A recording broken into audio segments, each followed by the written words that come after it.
honesty, and I'm not worried about it. I can't be.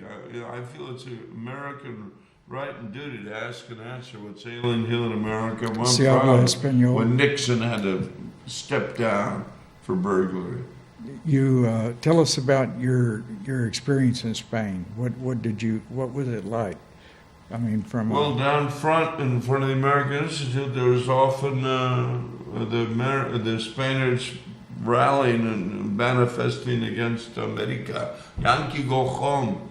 And the Guardia Civil, we had their other billy clubs and stuff. And if you spoke Catalan in the northeastern region of Spain, you were in trouble. You looked at a cop cross-eyed, the Guardia Civil, they take you in, who are you? They question you, take you into their precinct, check you out.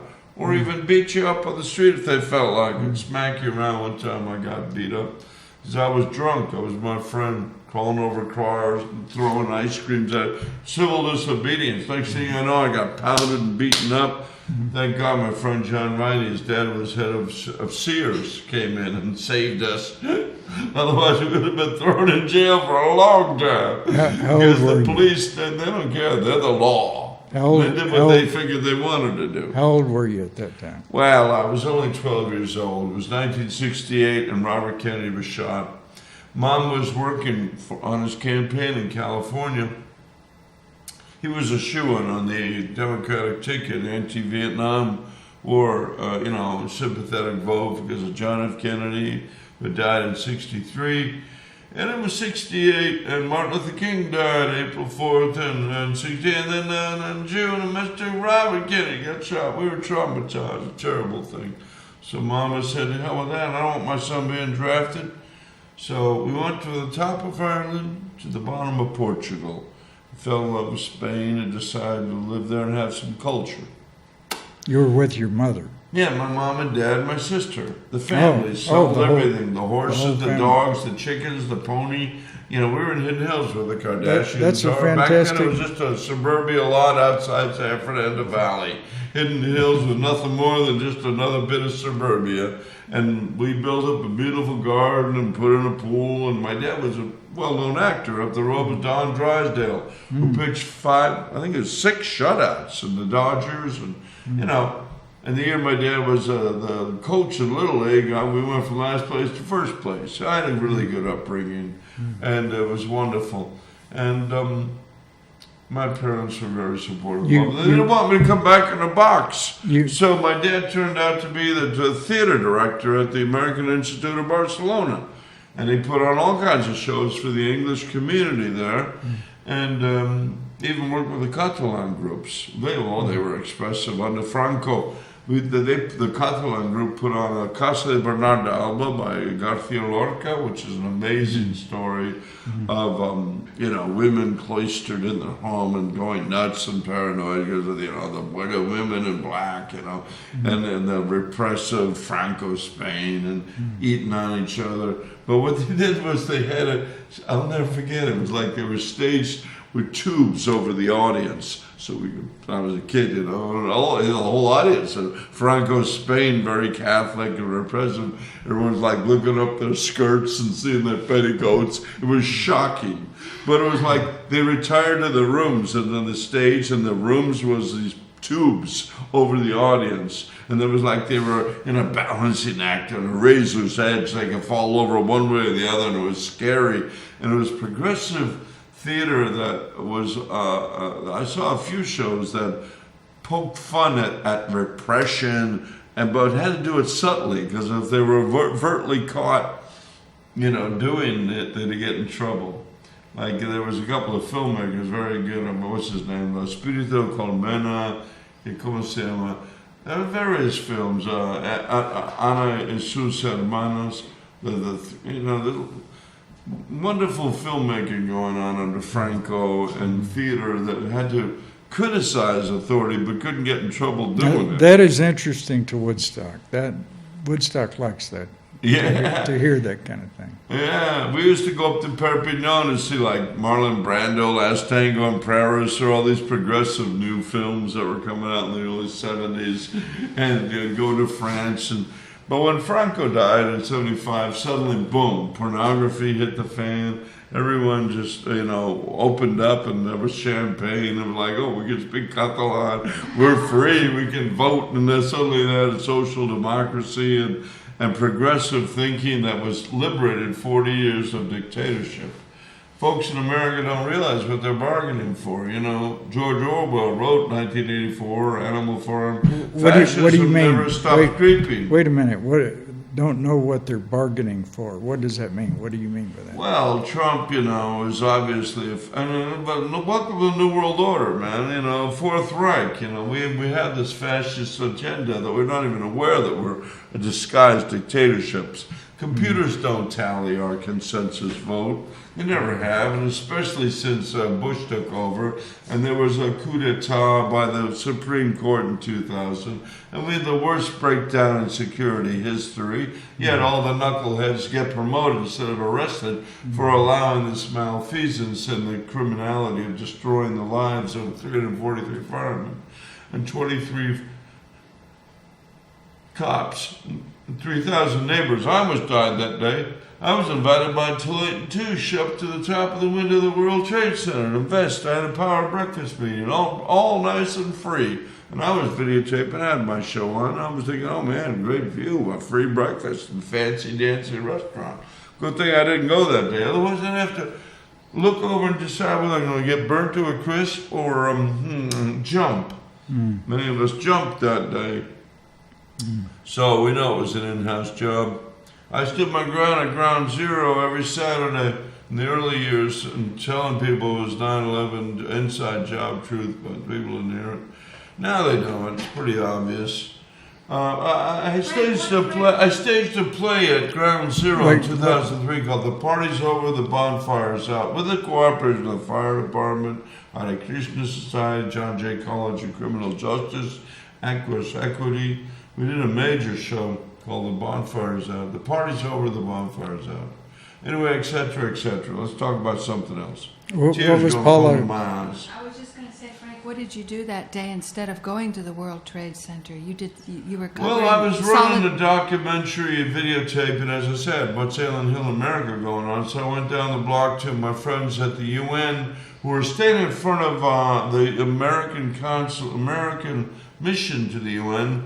John Negroponte, an arch criminal who was ambassador to Honduras during the dark period of the civil wars that were going on in Central America, thanks to Reagan and Bush, who turned Carter's human rights policy around and made a cesspool of civil war disaster there.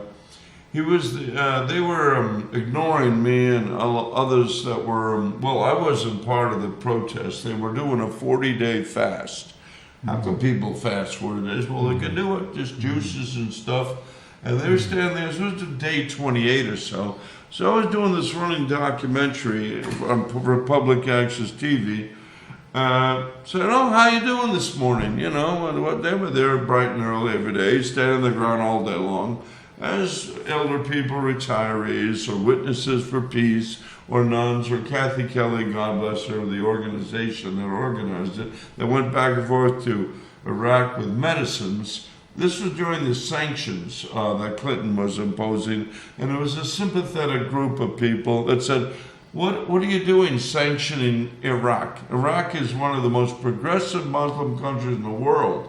They had women in charge and they allowed women to walk freely and in fact be directors of hospitals. They educated them. Saddam Hussein was one of the most progressive Muslim countries throughout the Mideast, and everyone was coming up to speed.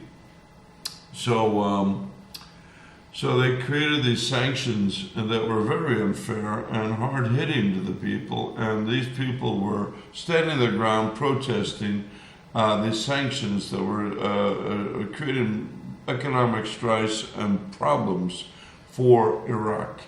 And then obviously Iraq went into a dismal, complete disaster, destruction because of Bush and Colin Powell, who has to go to jail not only for that, when he was Joint Chiefs of Staff during the Basra Road massacre, retreating soldiers at the end of the Persian Gulf War. They were surrendered, the war was over, and there was this turkey shoot that just killed people innocently. and for no apparent reason. This was a great shame, and I was one of the lone protesters when the victory parade happened. But of course, a war opens and closes, and you know what? This war is perpetual. Cheney wants to create a perpetual war on terror, just like George Orwell said, perpetual war on all this ministry of truth and mystery of lies. Well, the truth is, the truth will prevail, the lies will fail. Well, what about Saddam Hussein? Well, God bless him, he's in spirit now, isn't he? He was always a henchman and a CIA stooge who took orders and was a good client of the Pentagon, buying their weapons of mass destruction. I have videos of Donald Rumsfeld shaking hands with him when he sold him that toxic poison gas that he was accused of killing his people with. And it was a Bechtel when Mr. Rumsfeld was an executive, and this evil Monsanto and Bechtel organization that supplied Agent Orange and poison gas to Mr. Hussein, who for some reason was ignored in 2003, early on when they decided to invade Iraq and destroy the land of Abraham and ancient Mesopotamia. But they are Satanists in power. They want to control the stargates and control media mass control all over the world and keep us quiet, because those are energy vortexes where the Tigris and Euphrates rivers meet. That was the Garden of Eden. That's the original belly of the universe, of planet Earth, and where God first came forward.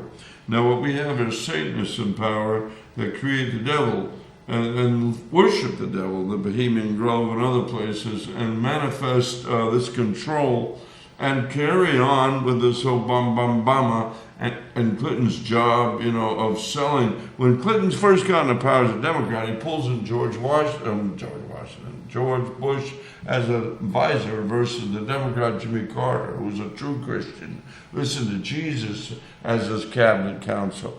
George Bush is the devil and creates, he was Magog with the Skull and Bone Society and the Yale Secret Society. They would rattle bones and masturbate in coffins and stuff. And these people are malevolent people who play with skull and bones as toys. They belong on the ground. Everyone knows that. But if you're a voodoo Satanist, you like to play with bones and skulls and kill people, like Cheney. Now, you could say, how dare you say that? Well, excuse me, he has 5 hearts now so far and counting, and he's a multi-billionaire that did grafted stealing of the people's money as Secretary of Defense back then, invading and killing people in Iraq unfairly in defense of Kuwait, while the Emir of Kuwait said in the Monte Carlo gambling casino and during the Persian Gulf War, liberating Kuwait, which was the 19th province of Iraq originally anyway, but British Petroleum just annexed out Kuwait. And what they were doing was lateral pipe drilling for the Ramallah oil field, stealing the oil.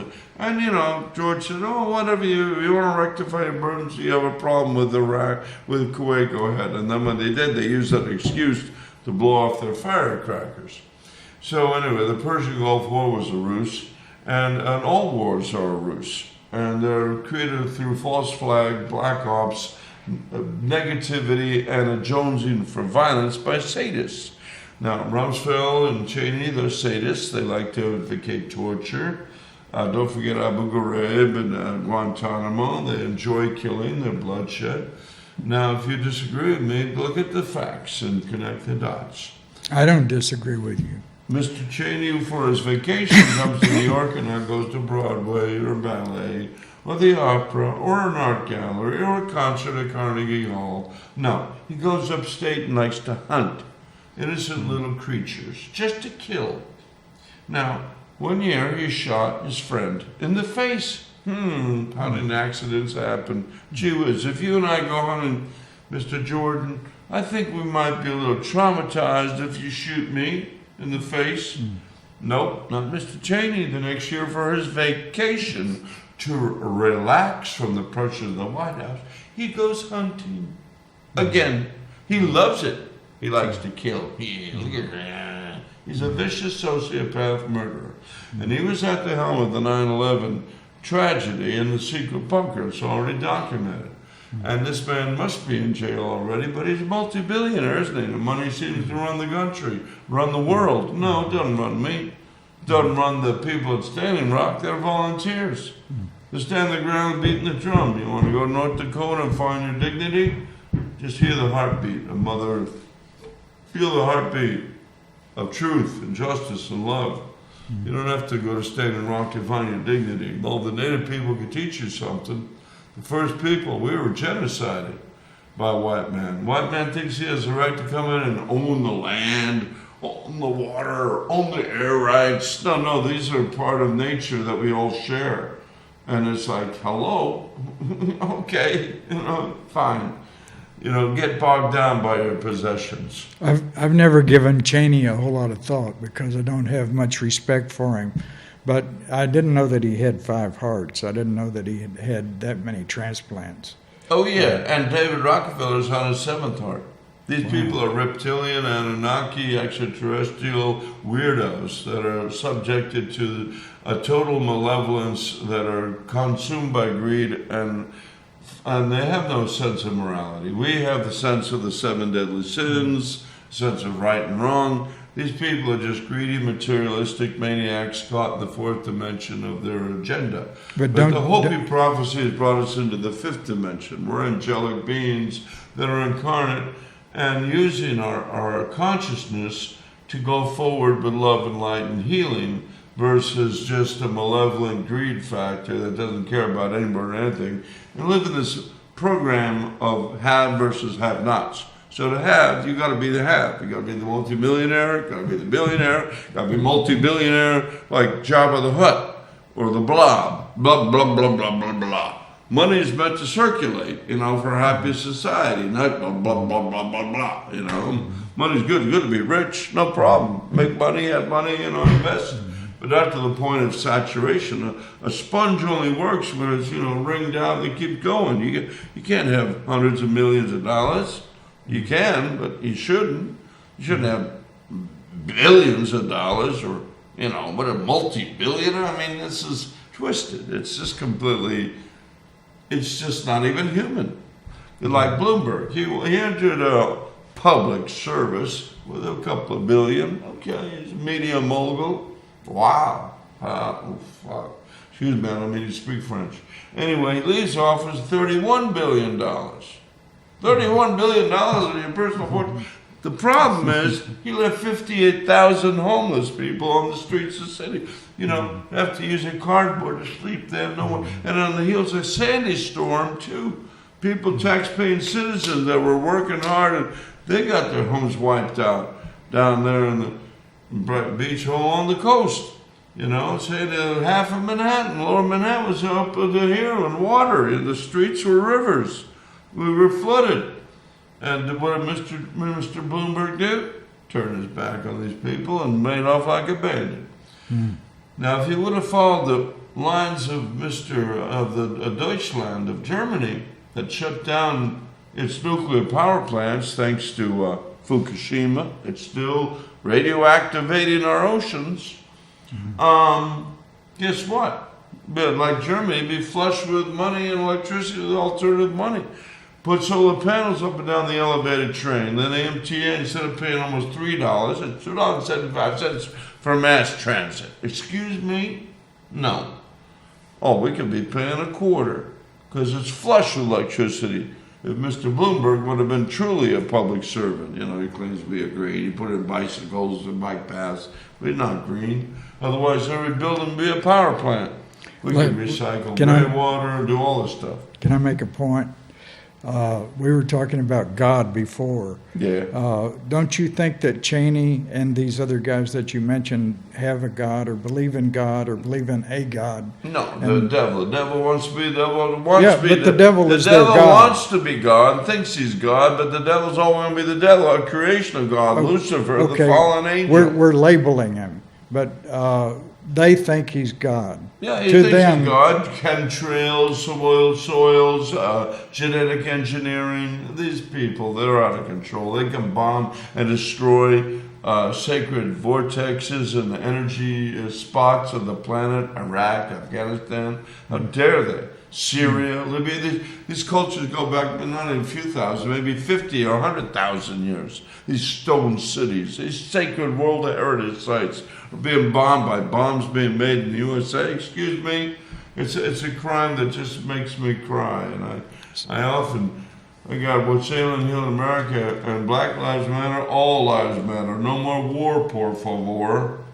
And the flip side, I'm looking at eco-friendly energy solutions to fossil fuel industry pollution. So you're ascribing certain behavior, a certain attitude to God, and a certain attitude to the devil or to Satan. Well, God Almighty, in my opinion, I might be wrong, created all the universe and all the galaxies and all the stars and energy and the flowers that grow. So like different petri dishes. A scientist comes into the lab and says, oh, there's penicillin over here.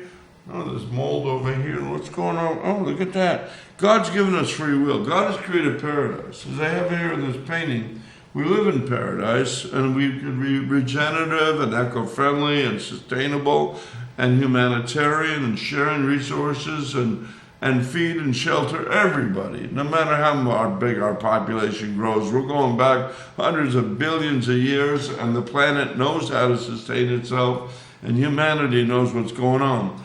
But Mr. Gates and Mr. Rockefeller and all these multi-billionaires create vaccines and disease and warfare and famine and debt to create the haves versus the have-nots and control us and depopulate the planet with war and disease and all this nonsense that they're happy to put out there and live their little program that is ridiculous and absurd and very offensive and criminal. And they're actually Satanists, because what is Satan? What is the devil? It's ego, it's material, it's I am God. God said, when Moses saw God, said, what's going on? God said, I am that I am. The law of attraction. Abraham Hicks wrote books about it. The Course in Miracles, Marianne Williamson talks about it. Jesus has talked about it. He's the loving light. And he said, our Father who art in heaven, hallowed be thy name. Thy kingdom come, thy will be done on earth as is in heaven. Forgive us our trespasses as we forgive those. And lead us not into temptation, but deliver us from evil. For thine is the kingdom and the power and the glory forever and ever. I am the power and the kingdom and the glory forever. We are all living light of God's perfect peace and abiding love if we step up and take responsibility for our health and well-being and work as good Christians, not just on Sunday afternoon sharing tea and cookies, but every day is a blessing. Every moment is a blessing. And we work with Christ consciousness at the unified field. That's why I wear this on my heart. This is an ancient symbol of the flower of life, where all is connected, and it goes back to in all cultures, in pictograms, right through temples in Mexico or on the pyramids of Egypt, the alignment of the stars, the universe this planet goes back millions of years, and there's been many civilizations that have come and gone. And we're part of this whole program that the universe knows how to work in harmony. There's a divine order to things, and we as humans, well, whatever our culture, our language, our belief system, our creed, our feelings, that's language, like the birds chirp in one forest here and chirp in another forest there. God Almighty is way beyond our religious, economic, political programming that we've decided is right versus wrong. The truth is the truth, and the truth will prevail, and the lies will fail. And most politicians are liars, and they subscribe to this materialist program to make money, which is an artificial agreement, consensus, and we are thankful to Ithaca, ours, or even American Express that's made its own checks, and anyone who steps up and says, let's go back to the barter system, let's trade, let's share. We don't have to be stressed out financially. We can work this out. I'll babysit for you and you do some carpentry for me. I'll mow your lawn and you paint my house. You know, we can step up and share our resources if we don't have enough money. And money is just a commodity that's meant to circulate, not meant to be hoarded. In the Islamic belief, it's actually usury. What the banks do is a moral sin. And so is fornication outside of marriage, or a gluttony, the 7 deadly sins, sloth. What are the 7 deadly sins? It starts with pride. I haven't written that down. Let's see if I remember them. Pride, wrath, gluttony, lust, sloth. Selfishness. What? Selfishness. Selfishness. Yeah, egomania, whatever. We know what's right versus what's wrong. Anyway, so be it. Thank you, God, for blessing us today. And thank you, Mr. Jordan, for having me on your show on frankcraven.com. And what else do you want to talk about? Well, you seem to have a lot of hate inside of you about all of these politicians and everything. No, not hate. I'm just disgusted that they wanted to kill me on September 11th. And they premeditated murdered 343 firemen. My cousins and uncles are in the fire department. They don't prejudice. They go in the burning building whether you're black or white, whether you're a cat or dog. They save you. Let me say, those people get killed. Dislike. Well, Let me not change just it. like I'm talking about the murder of 343 firemen and of premeditated murder.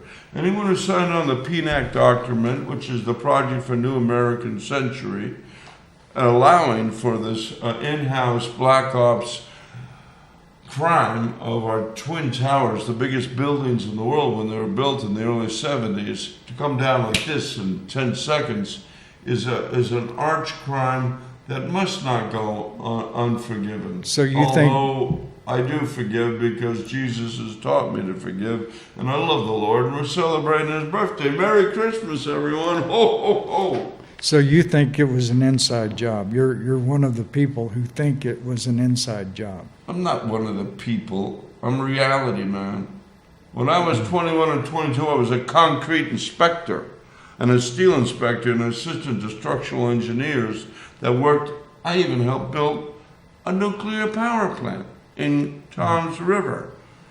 But I helped stop it too, because I was one of these crackerjack safety inspectors that was so against nuclear power. I was on the field and in the lab testing the concrete and the steel and the rebars and everything, and also rallying and galvanizing the community to say, hey, what about our nuclear spent fuel rods? What are we going to do? Nuclear power is not the way to go, even though it was on the payroll of Pittsburgh Steel at the time. First, I was working for Fairfield Testing as a concrete inspector for skyscrapers in Manhattan. And I opted to go down to New Jersey and help build this nuclear power plant and stop its